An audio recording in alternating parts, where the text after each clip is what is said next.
जय हिंद आप सभी को। देखिए, ये हमारी एमपी पटवारी 2023 के लिए सामान्य प्रबंधन की प्रैक्टिस सेट नंबर आपका दो नहीं चार नहीं दो होना चाहिए। प्रैक्टिस सेट नंबर दूसरा है और यहाँ पे हम सामान्य प्रबंधन के एमसीक्यू सीरीज में वो क्वेश्चनों को डिस्कस करेंगे जो एग्जाम का हिस्सा बने हैं पिछली बार और इस बार भी आपके बनेंगे। ठीक है, तो शुरू करते हैं पहले क्वेश्चन से। उससे पहले आपसे एक चीज़ ज़रूर कहना चाहूँगा कि आप यहाँ पे जितने भी क्वेश्चन करा रहा हूँ उसमें से कितने क्वेश्चन आपसे बनते हैं वो कमेंट बॉक्स में कमेंट जरूर करना, देख के कि आपसे कितने क्वेश्चन पहले से बन रहे थे। तो शुरू करते हैं पहले क्वेश्चन से। पहला क्वेश्चन है कि दल समान पदानुक्रमित या स्तर के कर्मचारी हैं लेकिन विभिन्न कार्य क्षेत्रों से हैं जो एक कार्य को पूरा करने के लिए एक साथ आते हैं। तो दल समान अगर कोई एक ग्रुप में है, कर्मचारी हैं और वो विभिन्न कार्य क्षेत्रों से, यानी कोई कुछ करता है कोई कुछ करता है, लेकिन एक किसी विशेष कार्य करने के लिए एक क्षेत्र में आते हैं, तो उसे बोलते हैं क्या? क्रॉस फंक्शनल या पार कार्य परक। अब इसको आप आसान भाषा में समझो। देखो, अगर मान लो सरकार का कोई ऐसा काम है कि जिसमें सभी का सहयोग चाहिए, या मान लो कोई क्राइम हो गया और उस क्राइम में क्या है कि उसको अगर आपको जांच करनी है तो उसमें हो सकता है कि विशेषज्ञ के रूप में आपका क्राइम डिपार्टमेंट के लोग या साइबर डिपार्टमेंट के लोग जब एक साथ आ जाते हैं, यानी बहुत सारे अलग अलग दल के लोग एक साथ आ जाएं, अलग अलग काम करने वाले, तो उसको सुलझाएं किसी चीज़ को, तो वो होता है आपका क्या? क्रॉस फंक्शनल या कार्यपरक। अगला क्वेश्चन देखेंगे कि दूसरों के माध्यम से पूर्ण होकर परिणाम प्राप्त होने वाली प्रक्रिया को क्या कहते हैं? तो किसी दूसरों के माध्यम से पूर्ण होकर जो परिणाम को प्रक्रिया होती है उसे बोलते हैं आपकी प्रतिनिधि नियुक्ति, यानी कि डेलीगेटिंग। डेलीगेटिंग बोलते हैं दूसरों के माध्यम से पूर्ण होकर परिणाम प्राप्त होने की प्रक्रिया। ठीक है, अगला क्वेश्चन है कि डॉट डॉट विवेकाधीन व्यवहार है जो कर्मचारी की औपचारिक नौकरी की आवश्यकता का हिस्सा नहीं है लेकिन ये संगठन की प्रभावी कार्यशीलता को बढ़ावा देता है। तो देखो, इनमें से आपका संगठनात्मक नागरिकता जो है ना, ये विवेकाधीन व्यवहार होता है। कैसा व्यवहार होता है? विवेकाधीन।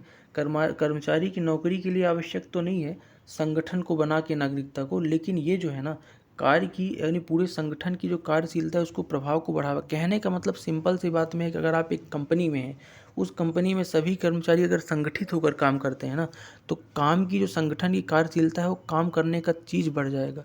अगर आपके बीच कम्युनिकेशन गैप है कर्मचारियों के बीच, तो काम एकदम धीमा हो जाएगा। तो वही बात कह रहा है।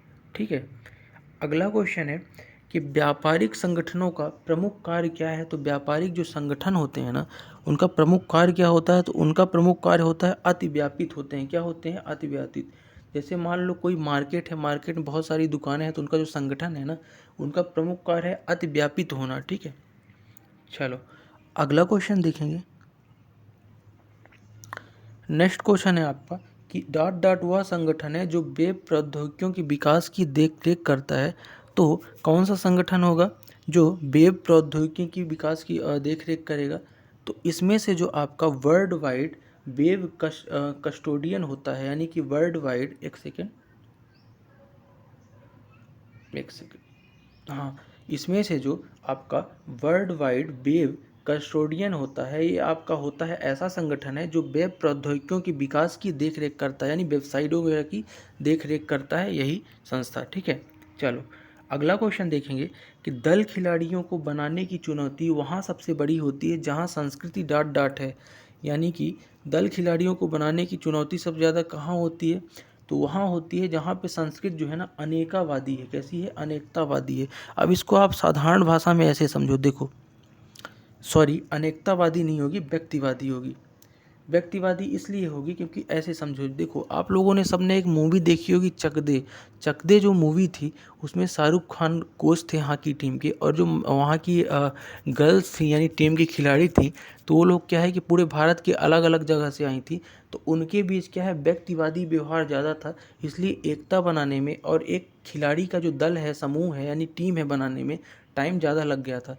तो वही चीज़ें यहाँ पे कह रहा कि जब संस्कृत व्यक्तिवादी हो जाए, यानी सबकी संस्कृति क्या है, अपनी अपनी अलग अलग है, तो उनको एक टीम के रूप में बनाने में, जिस तरह से चक दे फिल्म में आपको शाहरुख खान को टाइम लग गया था हॉकी टीम बनाने में, वही चीज़ बोल रहा है यहाँ पे। तो इसका राइट आंसर व्यक्तिवादी होना चाहिए। ठीक है, अगला है कि वह संगठन जिसने निरंतर अधिगमन, अनुकूलन और परिवर्तन की क्षमता विकसित की है उसे निम्न कहा जाता है।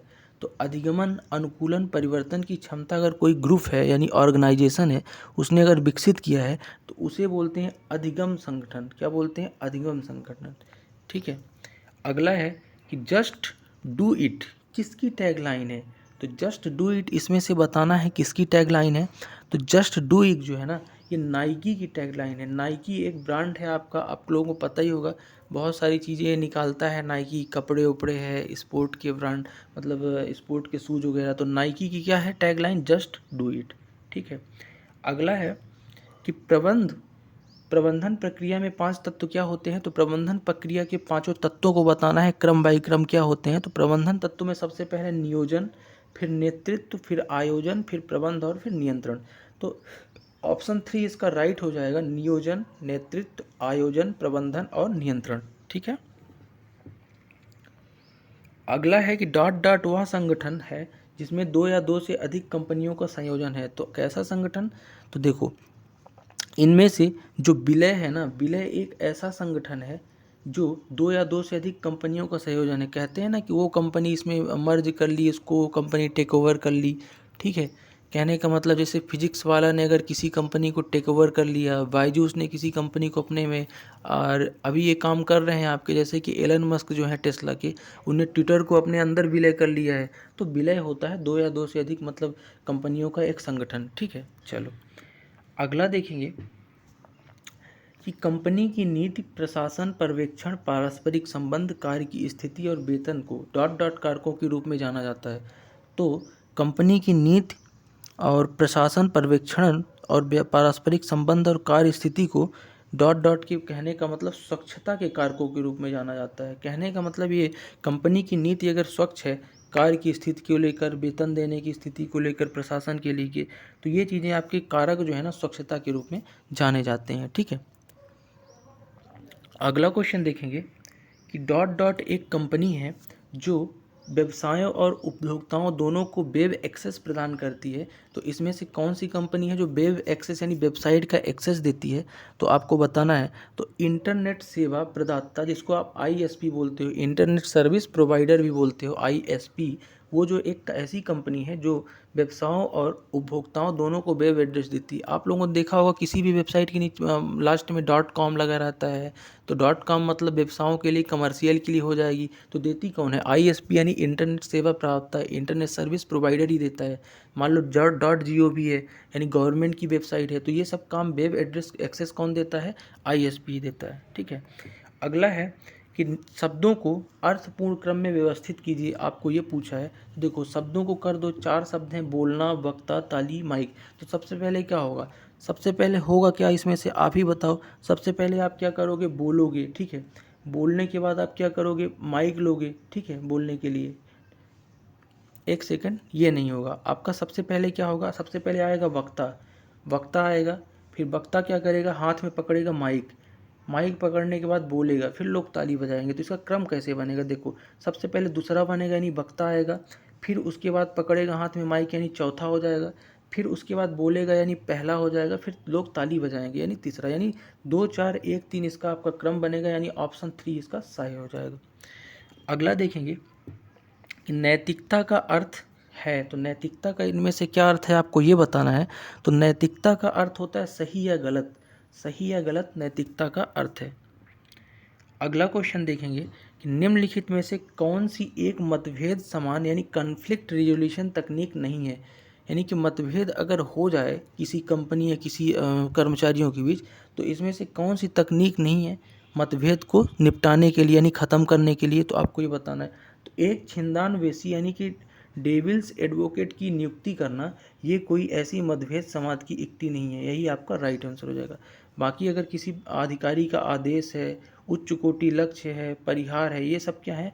मतभेद खत्म करते हैं कर्मचारियों के बीच, यानी मन मुटाव को खत्म करते हैं। लेकिन पहला ऑप्शन नहीं करता, तो पहला ही सही हो जाएगा। ठीक है। अगला क्वेश्चन देखेंगे कि जब समूह असहमत होता है तो यह आमतौर पर समाप्त हो जाता है कि काम कैसे किया जाना चाहिए। ठीक है। आप समूह द्वारा अनुभव किए गए मतभेद यानी कन्फ्लिक्ट का मतभेद क्या है? तो देखो, जब कभी भी आपका कोई ग्रुप होता है, यानी मान लो कर्मचारियों को किसी कंपनी में ग्रुप है और वो किसी काम से असहमत है, तो अगर असहमत हो जाता है तो होता क्या है कि चीज़ों को समाप्त कर दिया जाता है। तो ये किस प्रकार का मतभेद कहलाता है?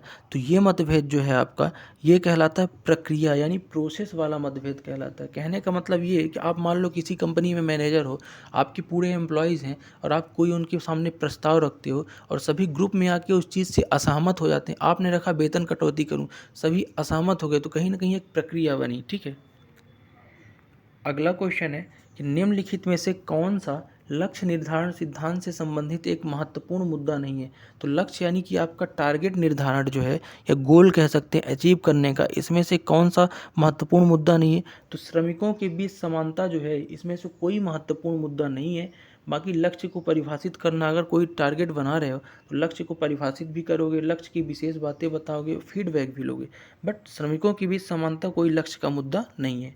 ठीक है, अगला क्वेश्चन है कि यदि एक प्रबंधन एक नया विचार विकसित करता है, यानी प्रबंधन यानी कि एक मैनेजर है, एक नया विचार अपने मन में लाता है और अपने कार्यस्थल में एक नए उत्पाद की विकास की योजना देता है, तो वो किस भूमिका को निभा रहा है? कहने का मतलब ये कि आप किसी कंपनी में आप मान लो प्रबंधक यानी मैनेजर हो और आप अपने कोई नए विचार को वहाँ पे रखते हो अपने एम्प्लॉय के सामने यानी कार्य वर्क प्लेस में।